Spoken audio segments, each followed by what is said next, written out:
I'm trying to unweird coaching so it becomes an everyday tool that regular people can use. So the definition that we have for coaching in the coaching habit is, can you stay curious just a little bit longer? And can you rush to action and advice giving a little bit more slowly? Because most people are advice giving maniacs. I mean, they love it. Somebody starts talking and in about 10 seconds, they're like, I know what I need to say.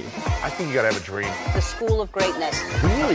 Yeah. Please welcome Lewis Howes. You are probably best known for your book, The Coaching Habit, which has sold more than 1 million copies.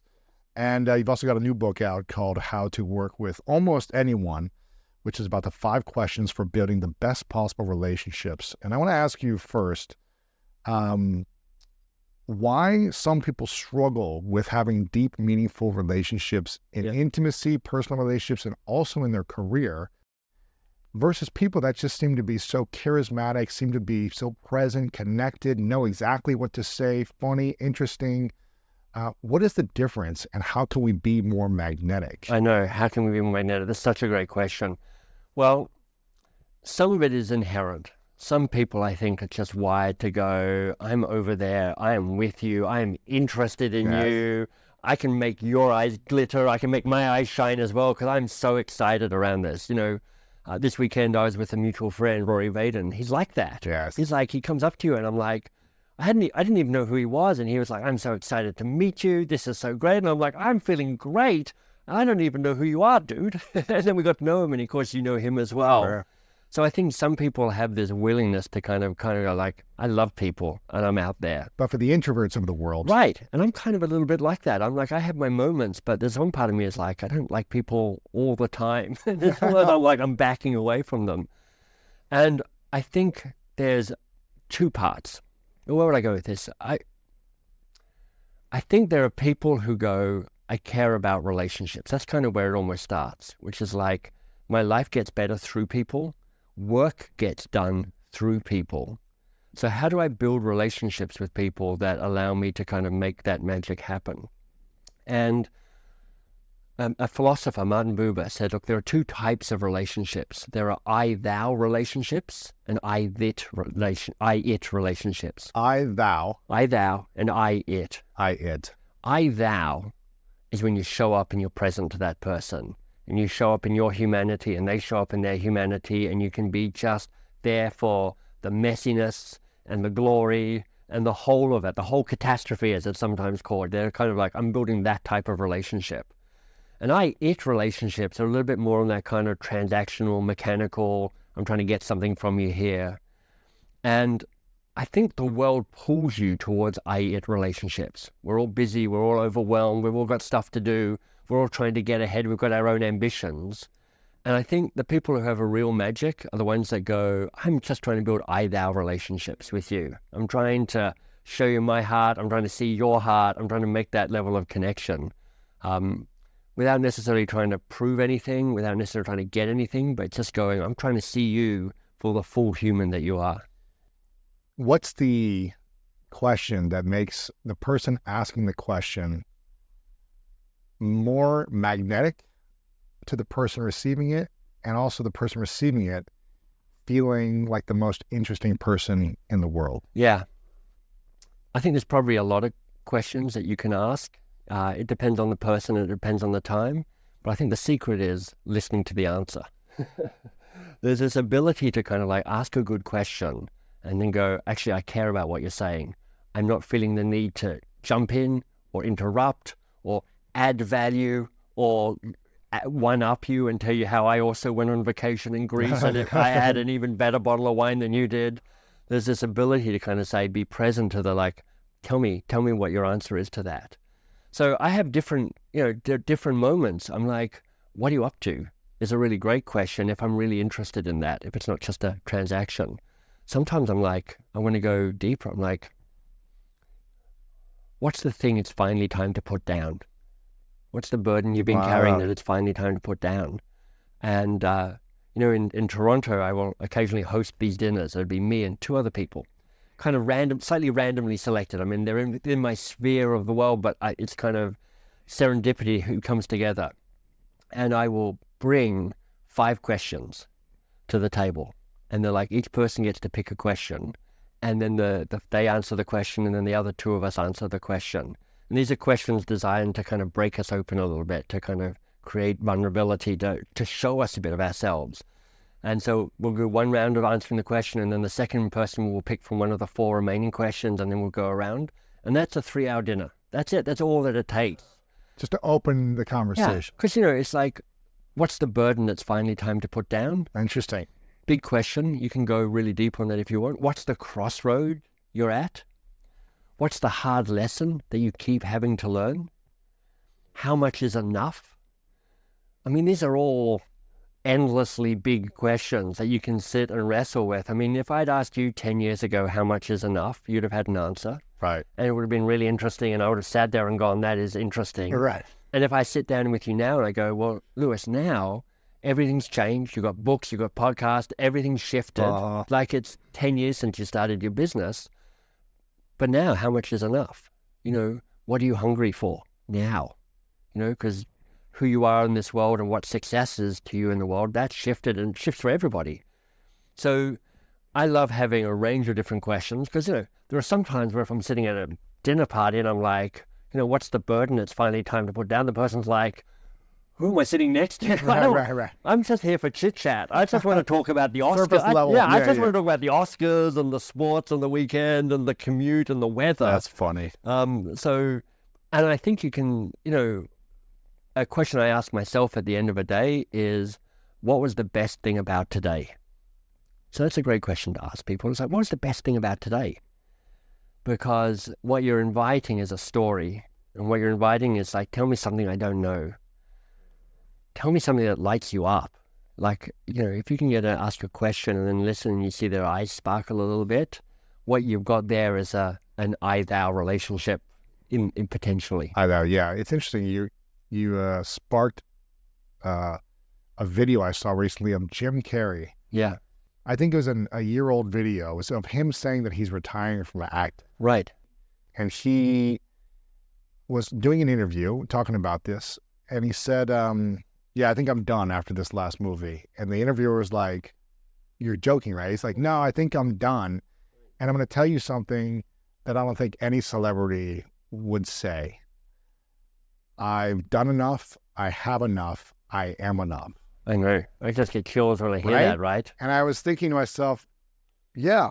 Yeah. I'm not sure how old Jim is right now, probably in his late 50s or 60s or something. But I was like, okay, yeah. But would you have said that 30 years ago? No. There are different conversations in different seasons of life. When you're 30 trying to make it in Hollywood. Exactly. You're like, I'm hungry. I'm doing all I can. I'm doing the mask. I'm doing whatever it takes. I'm kind of playing full out for that goofy thing. But now he's kind of, a recluse. He's like, I love painting. That's it. And he's like, I'm doing that. And it's like, I found the second mountain for me to climb. And it's not trying to stick a flag on Hollywood. It's and amass more wealth or whatever. Yeah. It's trying to be a fully expressed human being, I think, for him. Yeah, it's great. And so I think a lot of it is also understanding what season of life the person is at. That's right. On how we ask questions, how we step into conversation, and how we connect with them.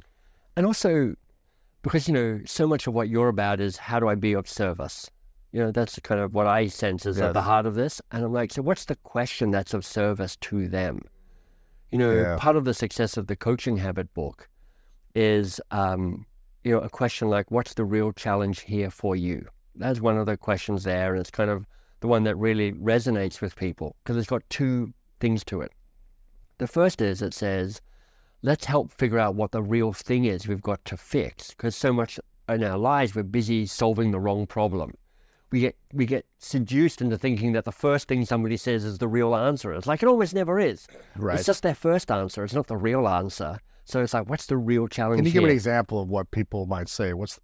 Say the question again, and then what's the typical answer that someone might say? So if you come to me and go, Michael, I love my podcast, and I've got big ambitions for it, which I know you have, and I'm really looking to scale it, to grow it, to make it kind of not like just the podcast. And I'll be like, great. And there's one part of my brain that goes, look, I know stuff about scale, and I know stuff about marketing, and I know stuff. So part of me is like, I'm going to add some value to this conversation. I'm going to show Lewis just how smart I am. I've got all these tactics and tools and strategies and people and the like. But rather than that, if I go, look, my advice, that may not even be the real problem. That may not be the real challenge. So I go, but Lewis, what's the real challenge here for you? And you're like, well, the real challenge is I'm still trying to figure out what success is. Or the real challenge is that actually the podcast needs to morph into this thing to be it. And I go, yeah, but what else is a real challenge? Like, okay, what else? And I go, well, what else is a real challenge? It's going deeper. So I'm peeling the onion. And part of the power of that question is it accelerates you towards what the real challenge is. But then the secret sauce is not what's the challenge, and it's not what's the real challenge. It's what's the real challenge here for you. And now we're not talking about the external thing around the podcast or whatever it might be. It's like, Lewis, you're a founder, you're the figurehead, you're the man on the camera, you've got the vision, you're the visionary. What's the challenge for you in growing it? And it could be completely different. It's like, I need to de-Lewis the Lewis brand because I'm like, it's exhausting. And I can only be in so many places at some time. I've got a conference to run in Ohio. I've got a thing to film in LA. I've got too much going on here. Or I need this brand to last for 100 years. So how does that work? Because unless you've got some secret you haven't yet told us about, you're probably not going to be here in 100 years. You look very good for your age. You look young and your skin is dewy and your eyes are glistening. It's fantastic. But I'm like, you're probably not around in 100 years. So it's like, is it longevity? Or like, actually, my ambition to grow the podcast is not an expression of I need more listeners. It's I need 100-year brand. Or it could be going, I'm right thinking your COO has been a long-term friend of yours, like another guy from Ohio. You're like, it's all going down with him. It was so good for so long. I trusted him with everything, but now he's turned on me, or we've just grown apart. And actually, I need somebody with a different level of skill. So who knows what? I'm just making all of this up, of course. But the power of it is adding for you onto the end of the question, because now I'm getting you to hold the mirror up. It's like, I get that's the big challenge, but what's hard about this for me? And all of this is to say, here's how you ask a question in service of the other person. Wow. Me giving you all my answers is often in service of me looking smart.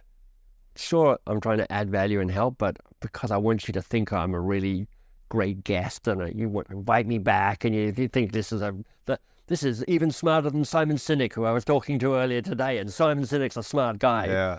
But actually, it's like this whole thing about being other-oriented can be so powerful. Right. Why do you think the coaching habit has blown up in this massive success, sold over 1 million copies? What is at the heart of that people struggled with and you were able to give a solution to? Yeah. I think it unweirds coaching, because coaching comes with a lot of baggage. There are people in the coaching community, and I know lots of listeners are part of that. They're like, oh, we get it and we love it, and we've kind of drunk the Kool-Aid or whatever the saying is. So they're all for it. But for lots of people out in the world, they're like, I don't know, what is coaching? Is it sports coaching? Is it life coaching? Is it ADHD coaching? Is it therapy? There's just a lot of stuff that comes. Is it about fixing somebody who's broken? There's a lot of stuff that comes with this. And when I was writing The Coaching Habit, I was really clear who I wanted to serve. It's like, you are a mid-level to mid-senior level professional. You like your job. You're a little stressed. You've got a good team, but you're like, I could be doing better. You're overworking. You've become the bottleneck to your own team. And I'm like, I'm trying to unweird coaching so it becomes an everyday tool that regular people can use. So the definition that we have for coaching in The Coaching Habit is, can you stay curious just a little bit longer? And can you rush to action and advice giving a little bit more slowly?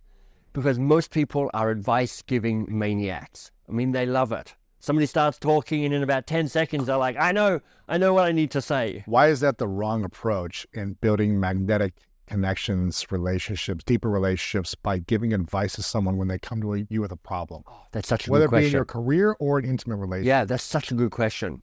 So a mentor of mine, a teacher called Ed Shine, just died 6 months ago in his 90s, but he wrote an amazing book called Humble Leadership. And in that, he talks about how relationships can be level up or level down. And it's about the kind of the status and the authority and the control that you have in that relationship. And here's the irony, the paradox of trying to be helpful by giving advice. As soon as somebody comes to you and goes, blah, blah, blah, this is my challenge. And you're like, great, I already know what the problem is. I barely know you, but I'm pretty sure I have the solution here. You one-up them and you actually diminish them in a little bit. So ironically, if you rush in with your advice, you create resistance from the person who you're desperately trying to help. Because you're doing it because you have a good heart, but there's that point of resistance. What's powerful about slowing down the rush to advice giving, so it's not giving advice, it's like slow it down, is that you keep giving them power and you keep giving them authority and you keep the focus with them. It's like, how do you do that? Well, I go, what's the challenge for you? And then I shut up and I listen to the answer and I let you try and wrestle with this and figure this out. So you're creating new neural pathways in your brain. You're coming up with your own ideas. You're not feeling me taking I'm going to save you and rescue you from this and kind of knock the relationship out. I'm trying to say to you, look, I'm really here. I'm on your side and I trust that you can figure some of this stuff out. I've got some ideas and I'll share them with you. But what do you think the real challenge is for you? And what else do you think? So what's the real challenge here for you? And if that's the real challenge, what ideas do you already have? Because I know you've got some ideas. And what else could you do? And what else could you do? And so I'm getting them to do all the work in service of them feeling empowered, becoming smarter, feeling that they still own the issue. When I think about coaching, I think about fierce love. Like love meaning I want them to be the best they can be. I want them to have the impact they want to have in the world. But fierce meaning I'm not going to rescue them or save them or be nice to them necessarily. I'm going to push them and provoke them a little bit. And I think great coaching can have an element of that kind of fierce love to it. And that's what asking a good question and saying, how far can you get without me? Because I bet you can get a lot further than you thought. Yeah, that's cool. I like that. What if someone feels like they can't reach out to a mentor or a coach or a guide to help them solve their own problems? Yeah. Whether it be a career or a personal problem. How can an individual be a great coach to themselves without having someone they look up to guiding them? It's tricky because we are very slippery with ourselves. And we get stuck. And we're slippery, we get stuck, we get sneaky. It's hard to get out of our own heads around this. So I think there are a couple of things you can think about. One is, you don't necessarily have to be paying money to a coach or a mentor or a guide to kind of get this kind of professional support you might like. You can just go, let me see if I can figure something out with the people I already know and I like in my life. Like, I had a mastermind group for 15 years. Like, me and 5 other people, we would check in pretty much daily, like 3 or 4 days a week. We just like, here's what I'm up to. We talk on the phone every 2 weeks. And then once a year, we get together for 3 or 4 days to hang out and have fun and go deeper. And that was free. But we're going to support each other in terms of what we can do here. So I do think there's a way that you can be the person who reaches out and says, hey, what if we supported each other? Because I could do with a bit of support and maybe you could do with a bit of support, and let's do our best guess to figure this out. But if that feels too much, I think that's when you come into the power of something like journaling. Because in some ways, you've got to get out of your own head. So, when I'm journaling, I tried doing like the 2-minute morning stuff, where you like write pages every morning. I'm like, I just can't do that. I just don't have enough to say, or I'm too bored, or I want to check my email. Yeah. So I have 3 questions at the start of the day and 2 questions at the end of the day. The 3 questions at the start of the day for me are, what do I notice? So for me, what do I notice is about what am I thinking and what am I feeling and what's right there in front of me and what's been bugging me and what was I dreaming about last night and what's out of the window. It's in some ways it's about trying to be more present. But for me, Lewis, I don't know if the same is true for you. It's also trying to be a little more connected to my feelings. Like, I'm not that good at that. Not just thinking, but experiencing your feelings. I'm a head guy. And part of the work I'm trying to do is I'm like, there's so much knowledge in your body and in your feelings, and I wish I could just get a bit more connected to that. So what do you notice helps me with that? What are you grateful for is the second question, because that's just a silver bullet, really. Yeah. There's so much research that says regular small acts of gratitude just make you a happier person. True. And then the third thing I ask is, what's the one thing today? Because I have too many to-dos. I'm notoriously overcommitted.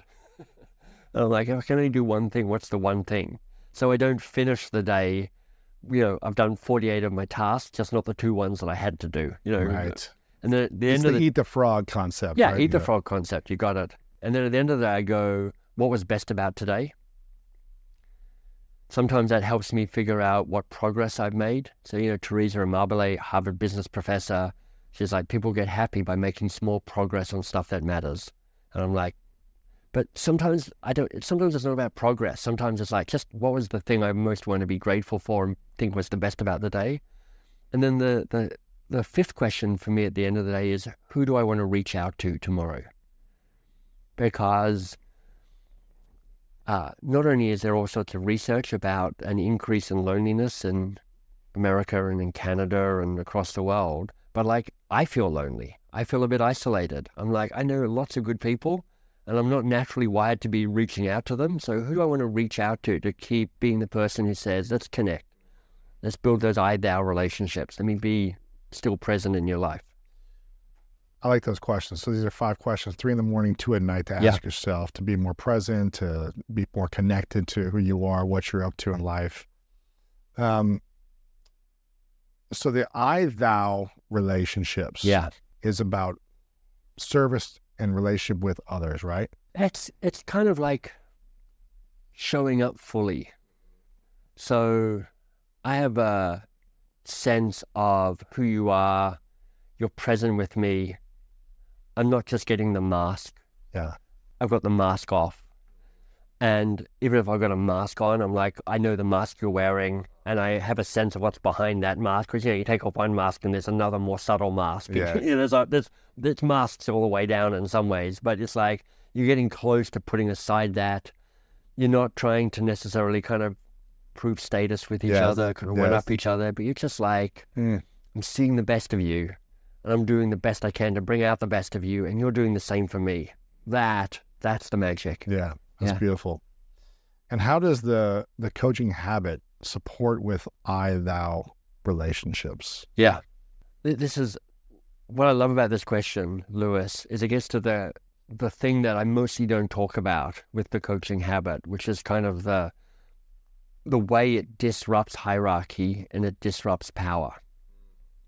So most of my work happens in a corporate setting. I mean, the coaching habit gets read everywhere. I get letters from parents and letters from pastors and letters from sports coaches. So it's transcended that. But I wrote it thinking of this middle manager.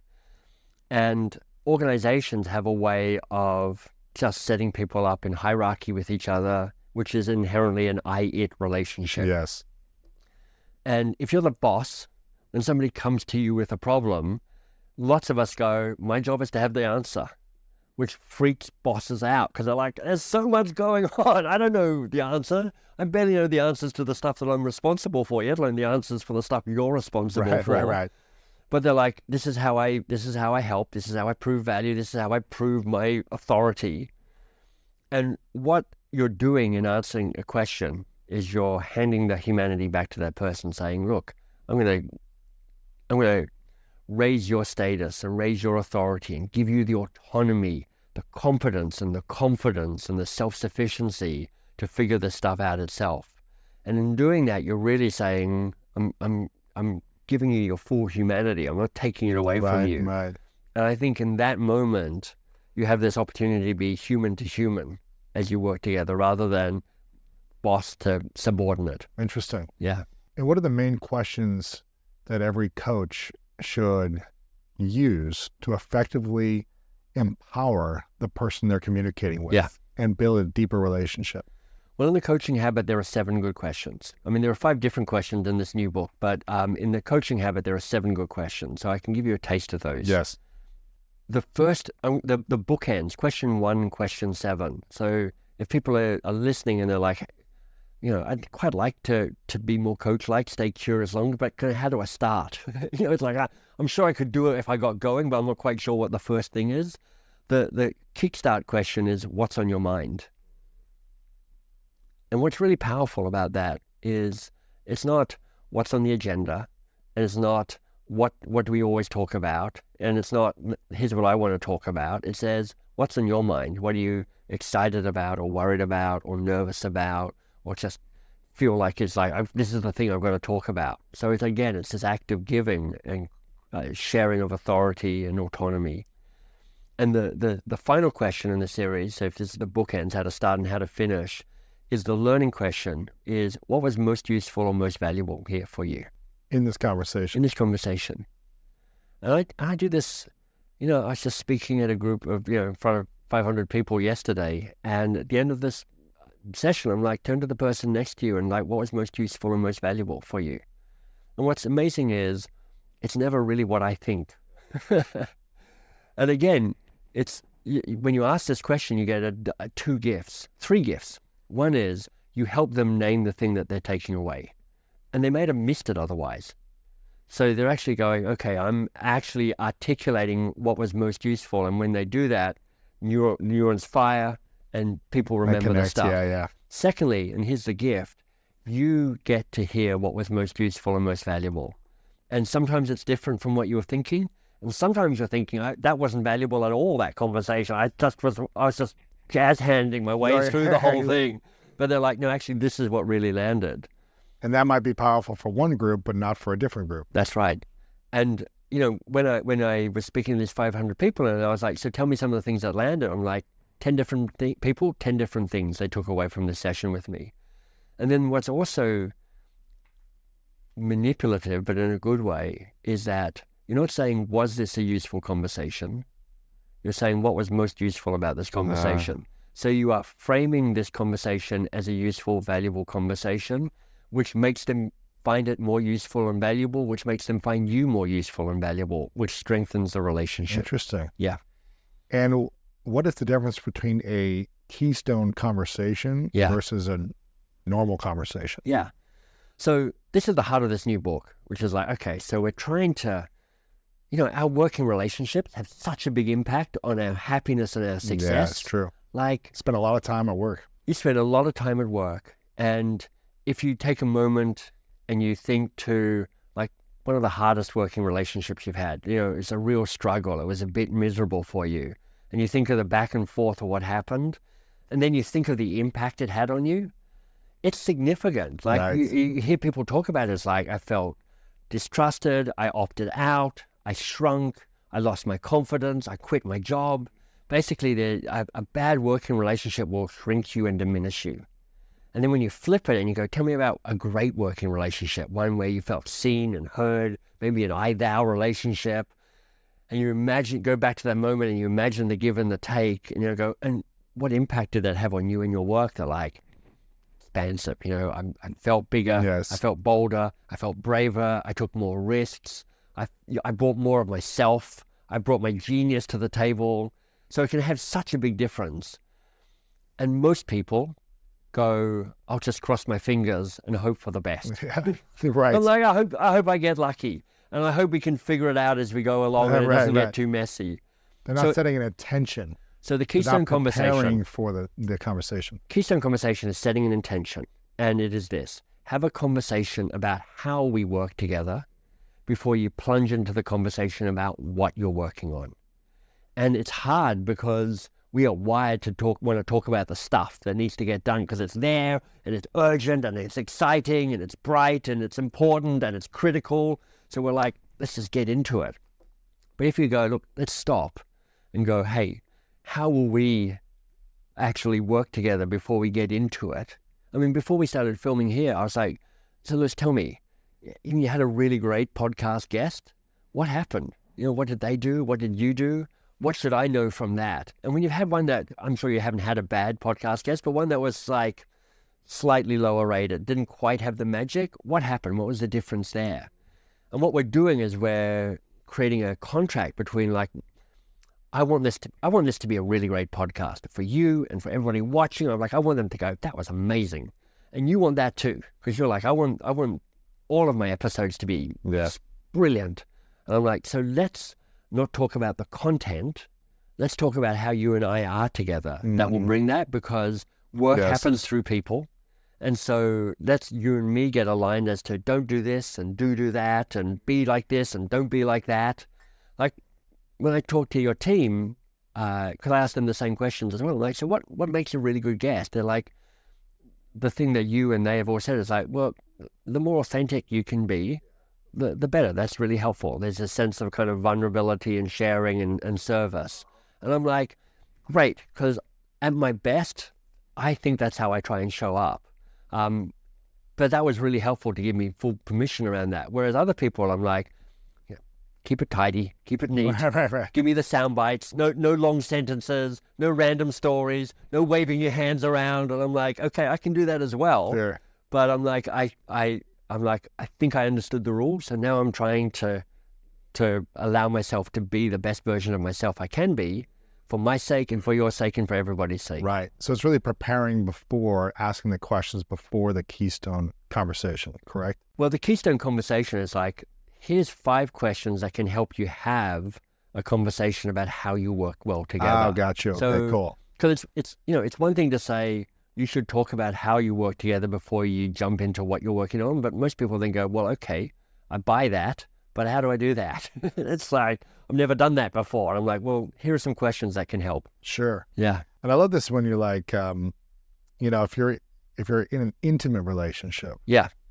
not a working relationship, but an intimate relationship, I think that's, you have one of these questions, which is the good date question. What can you learn from successful past relationships versus what can you learn from frustrating past relationships? I think that's kind of interesting to ask in intimacy. Exactly. As well. Like, what was the part of your previous relationship that really was great? And maybe you don't need to go into these details of like sexual all of it. intimacy. Yeah, exactly. But what was too much information? Maybe that you were able to communicate effectively, or you guys had calm, resolution when there was conflict, or what is the things that you enjoyed that worked really well, and what were things that didn't work well? And I think you get a better frame of mind and understanding around, okay, how do we create our own agreement? What are our own boundaries, our agreements into our working or intimate relationship? So I've been with my wife for 30 years. Met in how'd you fool her? I know. she was dazed and confused. But we had both arrived in England to study, and we had both left pretty bad relationships behind. She was going through a divorce. I'd made a mess of the previous relationship I had, in part because she was in Australia and I was going to Oxford, and it was all getting complicated. And we ended up sitting next to each other on a bus from Oxford to Stratford-upon-Avon to go see some Shakespeare play. And it's a long and windy road, and we'd been dating like maybe 2 or 3 dates. It was really, really early on. And we just somehow fell into this conversation about what are we up for? Like, I was 25, she was 36. So we were kind of old enough to go, we want to figure this out. We're like, we're not kids anymore. Right. We've got a bit of experience. Let's actually try and do this. So we actually had this conversation. It was like amazing and excruciating at the same time. Really? Not least because we're in the back of a bus and we're both feeling car sick and maybe other things as well. But we're like, this is what I've learned from my past relationships. Like I was saying, look, here's what I've learned from the relationships that I've screwed up. I have a way of disappearing into my own head and taking that other person for granted. And she's like, great, because I will kill you if that happens. And I'm like, that's really helpful to understand. She's like, that just won't happen on my watch. And that is true. Very hard to pull that off with Marcella. But we before we had any of this structure, before I'd figured any of this out, I just kind of got lucky or maybe desperate because I really fancied her. And I'm like, I don't want to screw this one up. I screwed up the last few. I want this to be great. We actually had this conversation kind of tapping into the good date and the bad date questions that you're talking about, which is like, what can we learn from the past? Because both for the good and the bad dates, those patterns will repeat. They'll keep showing up again in the future. So why don't you be explicit about it with each other so that you can navigate around it, so you can know where the hot spots are going to be, so you can give yourself the best preparation to say, this is how we can recover from this. This is how we'll repair this. What do you think would be the 3 questions based on your personal experience and based on everything you've researched and taught in the coaching habit, but also how to work with anyone? What would be the 3 questions that every person should ask their partner before getting married to try to set themselves up for a conscious, loving relationship, knowing that there's going to be, ups and downs in life, but set yourself up for the best possible relationship? Well, I'm going to take one of the questions from the book, which is the fifth and final question, which is, how will we fix it when things go wrong? The repair question. That's great. And, I just acknowledge all the work of the great people like Esther Perel and Terry Real and John Gottman and Dan Siegel, these kind of giants in the world of intimate relationships who really studied this for years. And as I was writing this book and kind of re-immersing myself in all of their material again, 2 things became really clear. The relationships that last are the ones that get repaired. And most of us are not very good at repairing relationships. Most of us, we break far easier than we think. We're like, oh, I feel a bit broken, a bit betrayed, a bit let down. And so many of us either do fight or flight or what's the other one? Flee. Terry Real. Freeze. Yeah. Terry Real said it was freeze and flee are 2 options. But the third one that he suggests, which I really like, is fix. Fight, flight, or fix. Interesting. Which is kind of moving into rescuer mode. Right. Like if you know the drama triangle, which is comes from a psychologist called Stephen Karpman. He's like, when relationships get dysfunctional, 3 roles play out. There's the victim, there's the persecutor, and there's the rescuer. And they're all equally dysfunctional. Rescuer sounds better than victim and persecutor. It's just as screwed up as the other 2. It is, yeah. And they're all reactive ways of behaving, and they keep the relationship stuck in dysfunction. Wow. And in fight and flight and fix, you actually have the brain description of those 3 roles. So I reckon, interesting, because when you're like in the first 2 years of marriage, really, and all the years leading up to it, it's like, this is amazing. She's amazing. I'm amazing. We're amazing. This is any kind of hiccups. They're like minor stuff that we get over that because everything else is going on for us. It's fantastic. But after 2 years, it's like, okay, the veil drops a little bit. You kind of get clear on other things, and it will go off the rails somewhere. It might be an explosion. It might be a dent or a crack or a bend or something, but something will happen.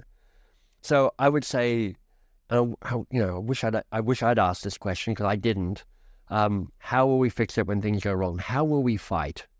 How will we fight in a way that will not break us, but will kind of be a source of learning and growth and clearing and kind of resetting. Yeah. I think my friend Jay Shetty talked about this in his recent book, right? Where it was about, the success of a relationship is in how well you fight, right? And how successful you can fight together. I think so. Yeah. And not hurt each other too far beyond repair, which is the repair question. Yeah. How will you fix it when things go wrong? And I think it's, death by 1,000 paper cuts. Like the more you hurt someone little by little, it's just like, I just don't care anymore. Yeah. If you don't learn to repair it. I think that's key in intimate relationships, family relationships, friendships, career, is like repairing these things when you maybe feel like there was something that wasn't good. But I think the challenge is asking this repair question, how will you fix it when things go wrong? It might be easy to say, when things go wrong, I'm going to be fine, and I'm going to apologize, I'm going to do all these things. Yeah. But then when that time comes 2 years later, you're like, screw you, and exactly. You're horrible, and I'm not talking to you for a week. But here's you the magic. may not remember what you said. You probably won't. But that's not the magic of that question. The magic of that question is it says things will go wrong. It's an acknowledgement that the honeymoon moment is going to pass, and that things will get hard, and you get a chance to revisit it. So I think getting people's best guesses about how they're going to fix it when they go wrong, that's helpful. And if they can pull some of that off, then everybody benefits. But it does, what I think is the real hidden power of that question is it says it will go wrong, and we're acknowledging that now. And when we say, how will we fix it when things go wrong, we're acknowledging a shared commitment to wanting to fix it. And when it does go wrong, it's something that you can say is going wrong. Right. We can actually talk about it going wrong because it's been raised before. Yeah. And I think it's that permission and shared commitment that actually can be part of the real magic of that question. Yeah, and maybe you can say, like, it's not going wrong, we're just not in alignment, or something is off, or whatever might be happening. And I think this is one of the reasons why I really love hearing stories about world-class athletes, Navy SEALs, MMA fighters, because they talk about preparing for challenging situations and how am I going to get out of the challenging situation. Usually as an athlete, it's more of a solo sport or a team sport, but the MMA fighter doesn't just train standing on his feet, punching when he's healthy, and in the best position. He trains upside down, with his neck against the cage, with one arm behind his back, getting punched in the face over and over again. Solve this. Saying, how do I get out of this? Right, exactly. It doesn't say, I'll be fine, I'll never be in this situation. And it's like same thing with Navy SEALs. They train for, okay, here's the mission, and here's the best case scenarios. Like, this is the plan. Yeah. But what is the backup plan when everything goes wrong? Right. When this person gets hurt, when this doesn't work out, then what do we do? And I think when we prepare and acknowledge something's going to go wrong, we're not going to go 100% according to plan in intimacy, in career, in relationships. What can I do and take ownership of to be responsible for my part? And how can I get back into alignment? And I think that's a powerful thing with this question, the repair question. Yeah, to your point, there's that quote, maybe from the SEALs. I know James Clear tinkered with it as well, which is like, we don't rise to the occasion. We fall to the level of our training or the level of our systems, depending the on who level of you our are. habits. Or, So kind of there's variations on it, but it's like you prepare for the mess of it. But for me, just the permission, like I didn't have this conversation with my wife, and I kind of wish I had, because we don't really have blow up fights. We have kind of separating moments where I'm like, I get into my own head, I take her for granted, we do that. And I'm like, how do we fix that when that's happening? Yes. And that would have been a healthier conversation. We figured this out, but that would have been a healthier conversation earlier if we could have got to that. Sure. What question would you add? Like, I've given one question, but what's the question that's at your heart in terms of setting up intimate relationships for success? I'm just trying to think about all the things that I did with Martha, my girlfriend, which is essentially the opposite of everything I've ever done before.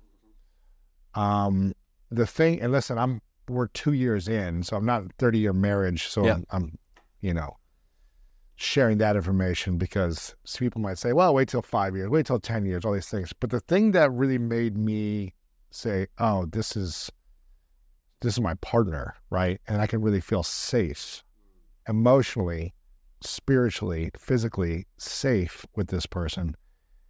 Is early on I said, listen, I've made a lot of mistakes in my past relationships, and none of my past relationships have worked. But in each one of them, I wanted to do therapy when they weren't working. Right. And the partners that I chose never wanted to do therapy with me. Right. They were resistant. It took 1.5 years, 2 years of like it not working and me saying, hey, can we do this and find support? Yeah. And they never wanted to do it. And I said, listen, this isn't really an ultimatum, but I want to feel emotionally safe. Would you be open to going to therapy in the beginning of the relationship? Not when things have problems in the future, but can we go together now? Yeah. She was like, 100%. That'd be amazing. I'm down for whatever. She was like, I've always wanted to do that too. Yeah. I felt like, oh, okay, just her acknowledging that. Yeah. And then us doing it has been a beautiful foundational process of a safe space to talk about maybe touchy or uncomfortable conversations, to create boundaries, agreements, and commitments, which has not, removed all friction or conflict, but has removed a lot of it and given us a lot more grace and flexibility and freedom to have courage to communicate when there's something that, that didn't feel right. Let's talk about it. Yeah.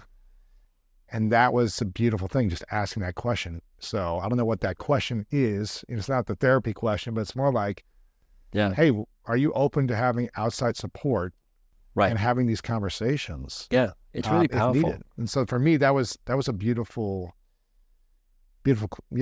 conversation. Well, the question it relates to in the book is the bad day question. The bad day question. Like, what can we learn from frustrating past relationships? And it's like, and these are my words, not yours, Lewis, but it's like when the relationship was hard, I didn't feel like I had the support I needed, and I didn't feel the other person was as committed to repair or fixing it than I was. And that's what I really want in this. And there's a definition of like an adult to adult relationship. An adult to adult relationship is being able to ask for what you want, knowing that the answer might be no. You don't always get what you want, but being able to ask for what you want is a really rare thing and a really powerful thing. And it just feels like from your story, it's like what I've learned is I've figured out what I want. And I've got the courage to ask for what I want, and that's made all the difference. And the courage to walk away. The steady question, what are your practices and preferences? I was very clear with her in the beginning about...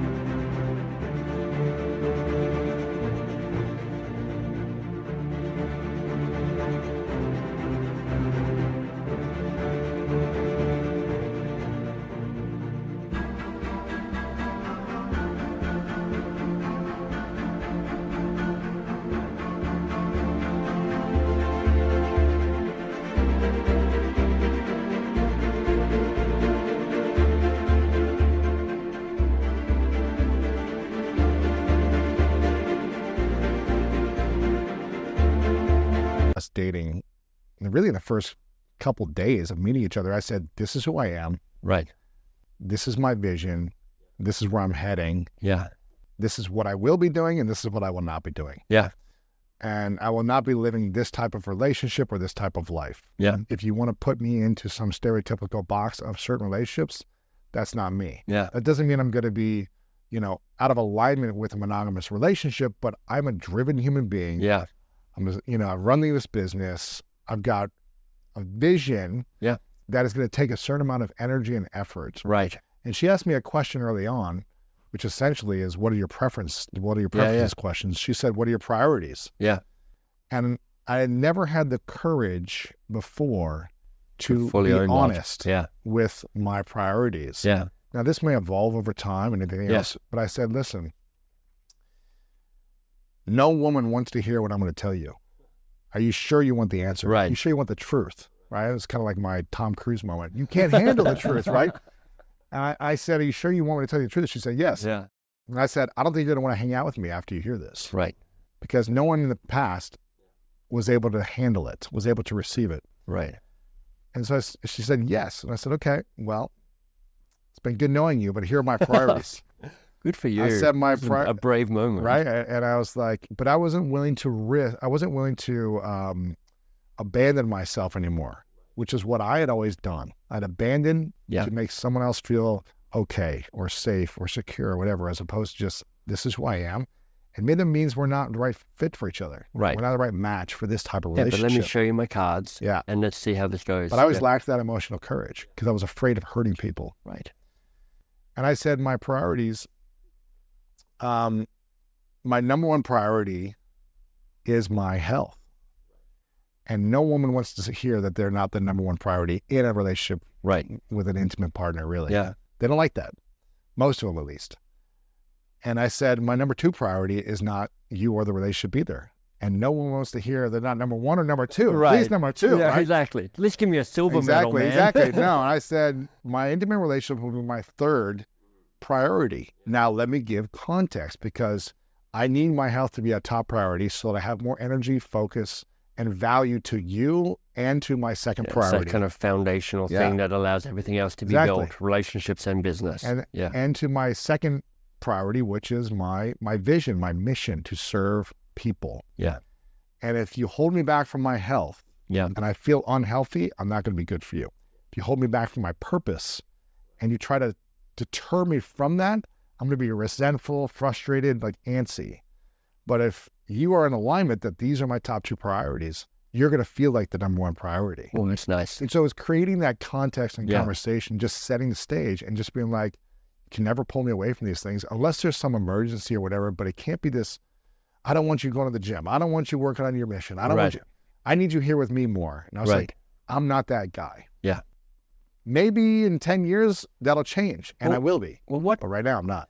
What was the work you did that allowed you now to ask for what you want and be as clear as that? I needed to heal a lot of my inner child wounds. Right. Really. And have a different relationship with my younger psychological self that never got to hear or be validated the way that I needed to validate it, and never got to heal or mend painful memory.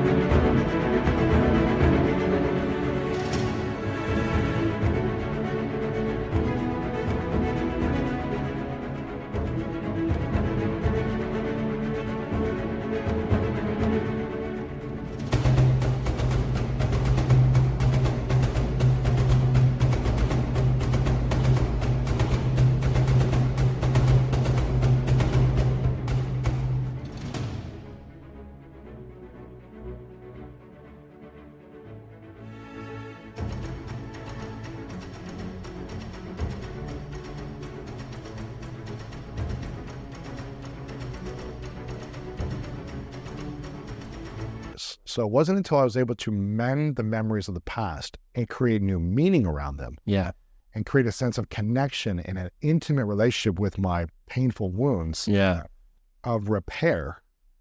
That's when I was like, okay, I am safe. I am free. I am peaceful as I am. I don't need to please you to feel loved and accepted and free. And I was able to say, okay, I'm happy alone if this relationship doesn't work. Yeah. But I'm never going to abandon myself again. So that was a big part of it, having that healing journey and doing the therapeutic work on that. You can go, Michael, stop interviewing me and don't ask me about my partner, but I'm curious to know if you were able to ask her what she wanted, like what her priorities were. Yeah, I asked her, really, really early on. Yeah. And she, this conversation where she asked me about my priorities, she was like, I was like, what do you want? What's your vision? And what's your vision for intimate relationship, a committed relationship long-term? I've said this on the show before a few times, but I was like, she said, well, I want to be married and have kids. And that's something that I want and I value. I said, okay, cool. I value that as well, but I can't tell you that in the first couple of weeks that that's going to happen with us. So I need to feel safe. I need to feel time, a foundation.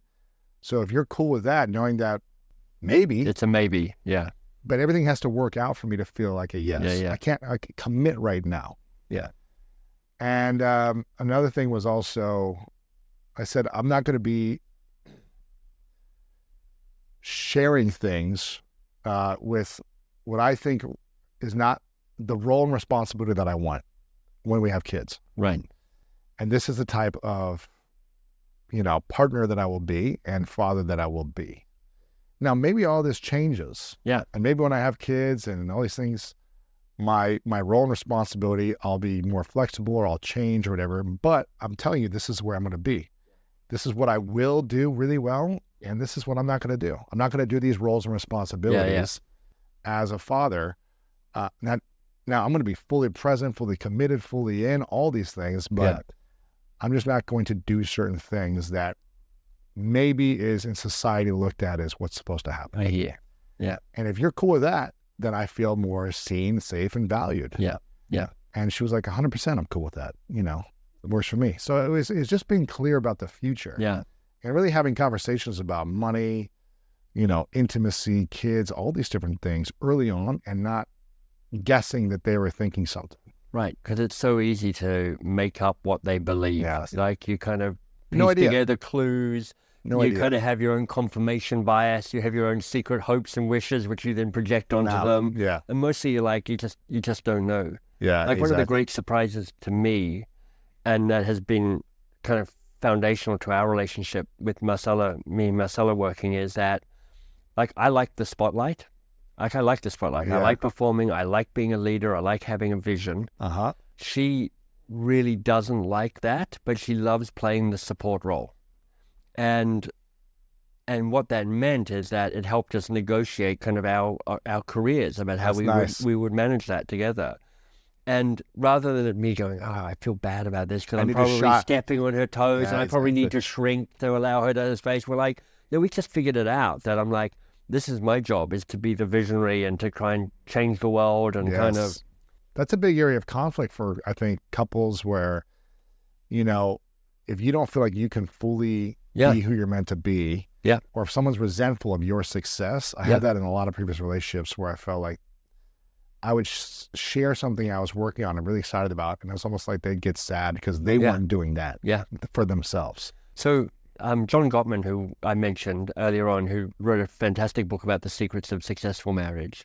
But one of the intriguing things that he found through his research is 70% of issues in a relationship are perpetual. They don't get solved. And that for me is a very liberating discovery, because it means that there's a bunch of things where we're like, we will perpetually be at odds around this.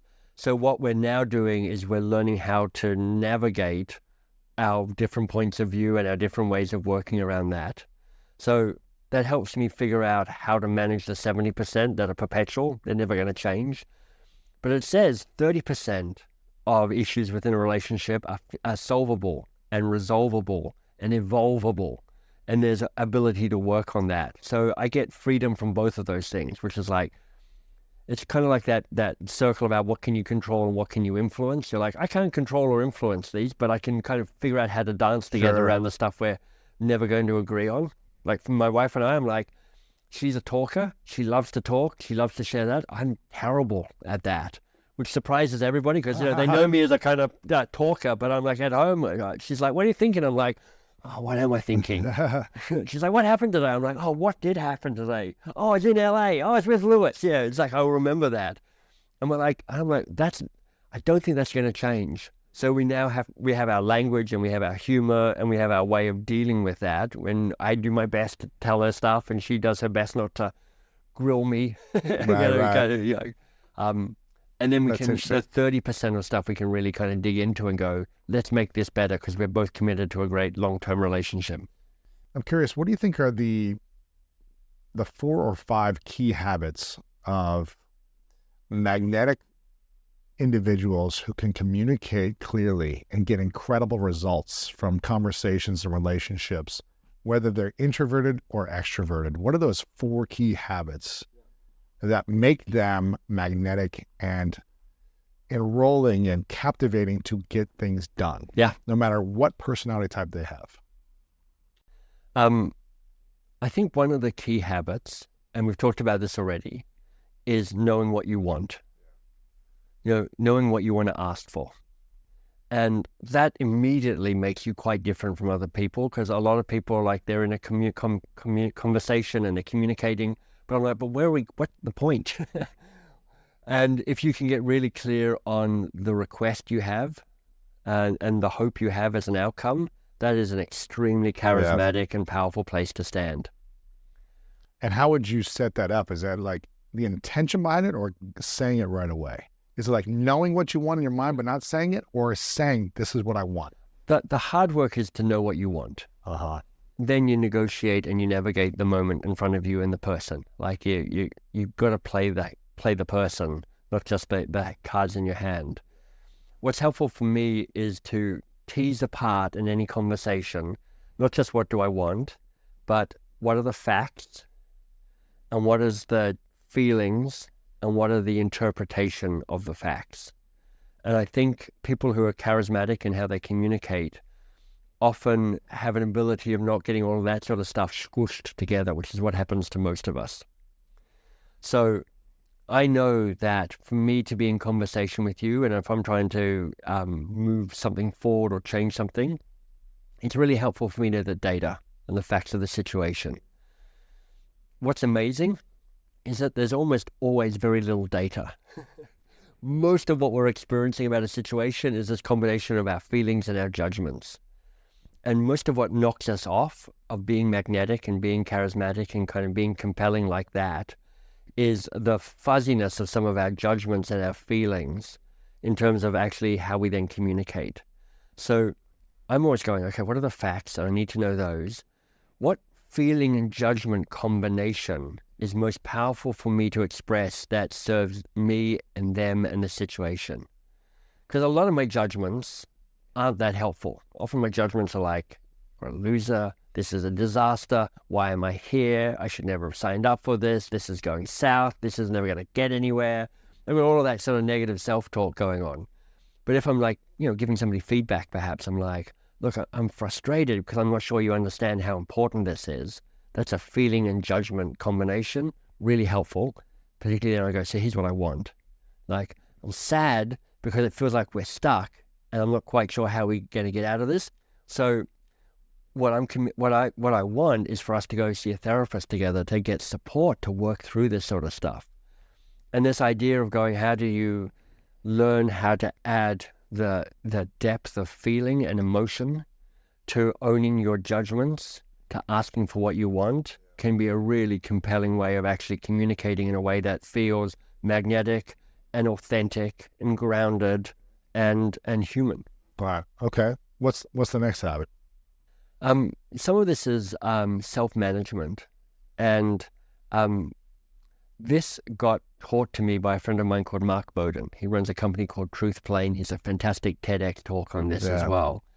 And particularly if you're in front of a crowd, how you use your body and how you use your hands in particular is a very influential way on how a crowd will feel about you.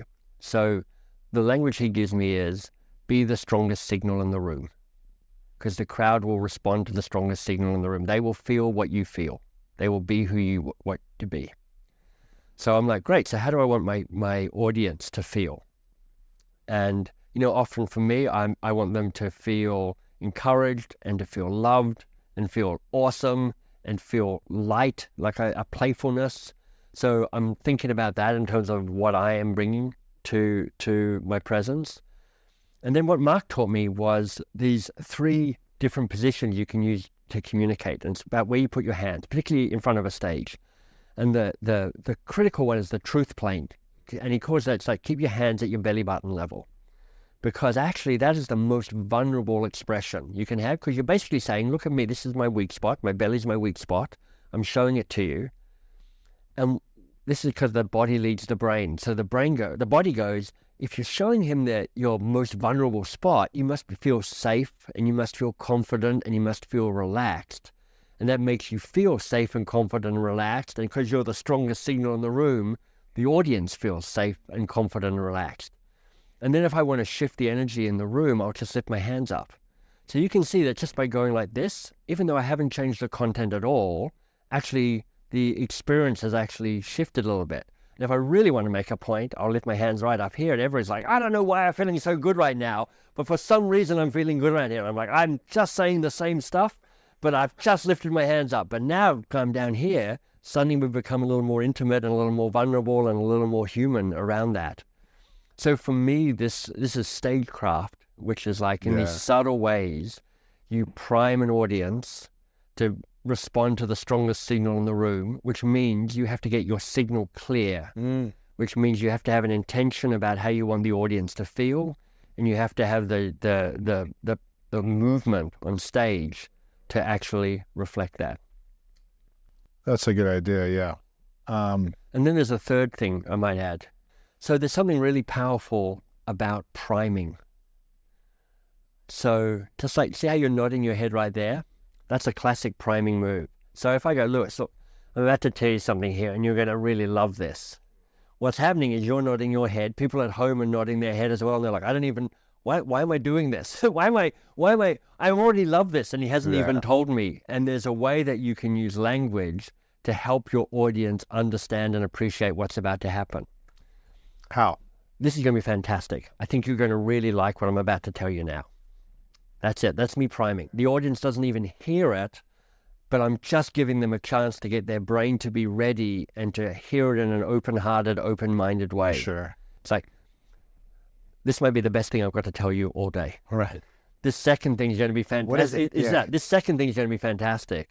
And, it's this fine line between, like, I am manipulating an audience when I'm doing this. I'm working really hard to give them the very best chance to get the very most out of what I've got to share with them so that they feel present and served, and I've done my best contribution to them. And I'm doing all of that to kind of be an act of service. And, all of these things can be used for evil as well. So Sure. you're like, it's your intention is significant in this. Right. Okay. I love these habits so far. Would there be one more habit that would make someone a magnetic communicator and roller and force for good? Well, here's my preference, Lewis, and this is a bit kind of off the path, but when I am working with, if I'm presenting or running a workshop or speaking to a large crowd, I spend a lot of time getting the audience to speak to itself. How do you do that? I say, turn to the person next to you. Like, this is how I start a keynote.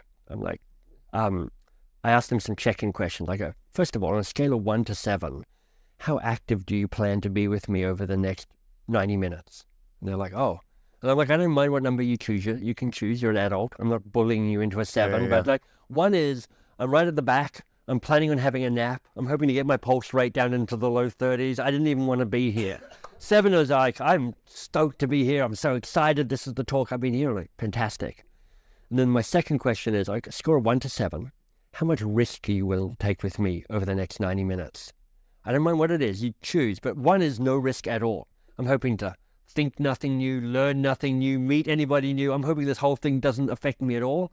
7, on the other hand, is like, I have poor personal boundaries. I'm going to talk about the incident from my child. I'm talking about my child's wounds and how that still makes me cry. When we do the naked thing, I'm going to be taking all my clothes off. That's a 7. Everybody laughs. If you can get an audience to laugh early on, they form as a group and they like you more, they feel safer. That's great.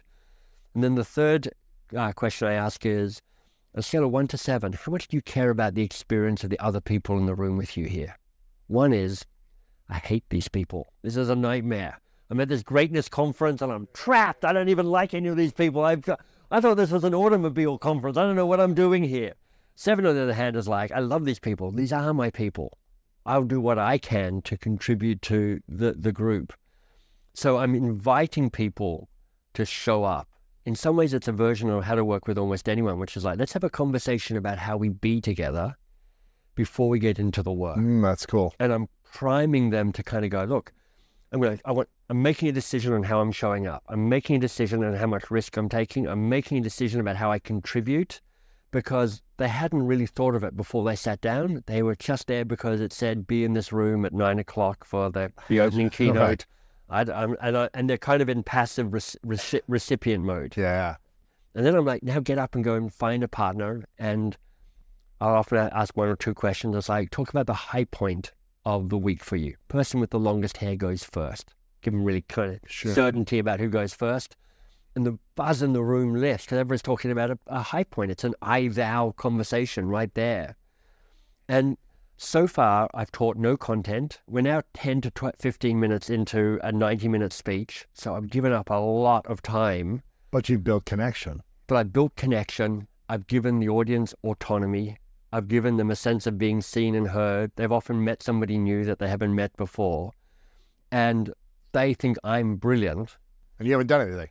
Well, I have. You haven't said anything. I've got out of the spotlight, and I said, let me put the spotlight on you to remind you how great you are. That's brilliant. So you can see how this is scaled up version of what we were saying earlier on about how coaching shifts the conversation from me having the authority to having you figuring some stuff out and giving you the authority. That's and powerful. So I'm constantly going, how do I hand authority and power to other people? Not least because, I'm a straight, white, best-selling author, Rhodes Scholar, tall, devastatingly handsome, blah, blah. I've got all the kind of the cards of power and privilege. So my job is to go, how much can I give away, how quickly, so that I can invite other people in to have some of that. Because I've got a lot of that I can give away without diminishing who I am. That's really smart and a good habit to do, because I learned early on, not by choice, but because, well, I guess kind of by choice. I didn't have any other choice. That when I was early on going to conferences and events and networking outings, I didn't think I was smart or intelligent or had anything to offer. Right. I didn't think I had any skills. I didn't have the confidence to actually tell my own story, none of that stuff. And so I got really good at just asking other people questions and kept following up the next question and never saying anything about myself. Right. And by the end of the night, people were introducing me to everyone, this is the most interesting guy here. And I didn't say anything. Right. I mean, I said questions, but I didn't talk about You were me. interested in them, which makes you interesting Exactly. to them. The most interested person in the room becomes the most interesting. I think so. And when you become interested in your audience, having value, connecting, feeling great, you become more interesting to them, and they are more likely to listen to you. Exactly. I think that's a powerful habit in really connecting deeper and allowing yourself to work with almost anyone, people who are willing to participate actively in that. And that's a lot about what your book is about, how to work with almost anyone, which is the 5 questions we were just going over for building the best possible relationships. And as you know, and as our audience knows, that the quality of our life is directly related to the quality of our relationships, the conversations, the emotions, the feelings, the experiences you have in those relationships. And that's why this is all about having deeper, better, more fulfilling relationships. And so your book covers that. Also, the coaching habit, which is sold over 1 million copies, helps people have better conversations and just have more tools and skills for learning how to connect better with people of all walks of life. I want people to make sure they get the books. We'll link it all up. What else are we missing here? Is there anything else that people need to know or hear to support them and deepening their relationships, accelerating their life in a positive way, and having everything they want? Well, I'm going to say 2 things. One is a bit more tactical, which is around, what is the best possible relationship? And we've kind of covered it, but just want to nail it for people. It has 3 elements. It needs to be safe, which you've talked a lot about and the importance of that. It needs to be vital, which means it needs to have life, and it needs to be repairable. So safe and repairable, I think we've talked about, but I just want to point out that psychological safety is so important, but I don't want a relationship that's just psychologically safe. I want a relationship where I can also be psychologically brave, and that's the vitality. And in any relationship, you with your partner, me with my partner, me with the people who run my companies, I'm trying to build our version of a relationship that is safe and vital and repairable. And they're different with each relationship because it's a unique relationship. But I want that right combination. That's kind of a tactical level. Yeah. And then if I was to ask anything of this audience, it would be to be the people who are brave enough to start this. We've talked a few times about the power of reaching out. Somebody said the other day to me, nobody likes to be the first person to say hello. Everybody loves to be greeted. And one of the responses people have to this idea of having a keystone conversation, a conversation about how we work together, not what we're working on, is that feels like it's going to be a bit awkward. And I'm like, it probably will be a bit awkward. I'm not, it's like you don't have a role model, you probably haven't experienced it before. But to be the person who is brave enough to say, hey, before we get into it, or we've been in it for a while, but let's just take a beat and actually stop and look across the table at each other like we're doing and go, how can we work better together for our sakes, for our happiness, but also for the success of the work we're doing. Yes. What would that be like? And so what I hope is people have the bravery to kind of reach out. That's beautiful. And we'll make the call to action to people right now. My friend Jesse Itzler says every day he reaches out to 3 people in his life and asks them interesting questions and gets them to open up. And so I would say to everyone listening or watching, to reach out to at least one person a day, send them a text, ask them one of these questions, check in on them, see how they're doing, and let me know in the comments if they reply and what sparks from you reaching out and have that courage and that bravery. Wait to see this. So, I'm excited to dig into the comments too Exactly, and see yeah. what happens from this. I think some magic's about to happen. Exactly. Michael, again, I want to make sure people get the book, How to Work with Almost Anyone. Make sure you guys take a look at this, get a copy of that and The Coaching Habit. You're at mbs.works, mbs_works on Instagram and all over the place on social media. We'll have all this linked up. You guys can go to Amazon and get the books as well and see everything there. This is a question I ask everyone towards the end of our conversations. It's called the 3 truths. Yeah. So imagine you get to live as long as you want and accomplish and experience all that you want. But for whatever reason, it's the last day for you on earth. Okay. Many years away. Yeah. And for whatever reason, in this hypothetical scenario, you have to take all of your work with you. Yeah. So no one has access to this conversation, Right. any book you've ever written or will create. Yeah. It all goes somewhere else. Yeah. But you get to leave behind 3 lessons to the world, 3 things you know to be true from all your experiences that you would want to share as lessons for others. Such a good question. What would those 3 lessons be for you? The 3 lessons for me would be stay curious longer, because magic starts to unlock when you can stay curious longer. You see something new in the people you're curious with. You see the world differently when you're curious. The second lesson would be we unlock our greatness by working on the hard things. So I think that's probably a theme that resonates loudly here, but it's like, having the courage to step out to what I would call a worthy goal, something that's thrilling and important and daunting, is not only about doing the work, but it's about cracking you open so that future you can call you forth. Yes. There's a future version of you, which is the next level of you. And when you do the hard things, that's what opens you up and allows that next best version to be called forth. And I think the third truth, which we've talked about a little bit in the last segment, was to say, be the person who reaches out. Because people are lonely and people welcome somebody who reaches out and says, hey, how are you? How can I help? Yeah, I'm here. That is a powerful gift to give people. That's beautiful. I would acknowledge you, Michael, for your wisdom and your ability to communicate clearly and effectively and be curious enough to ask these questions for yourself on how to be a better communicator, a better friend, a better lover, a better coach, and all these different areas. And taking this information and simplifying it for the rest of us, because I think a lot of people struggle. They are lonely because they don't have the skills and tools to communicate better. So I acknowledge you for putting this together, creating this work, sharing it with us here, and being of service to humanity. I really appreciate it. Again, I want people to follow you, check out everything. mbs.works is where they can get all your information and all the links to everything, the books. We'll have it all linked up as well. But the final question for you is, what is your definition of greatness? I think it is the fullest expression of the best version in the service of the people that you love. What does it mean to find the right person? And there I will say, the simplest way of looking at it is this. There are many people you will love, and they are not necessarily the same people that you will make a life with. Are you looking for a love story, or are you looking for a life story? You understand?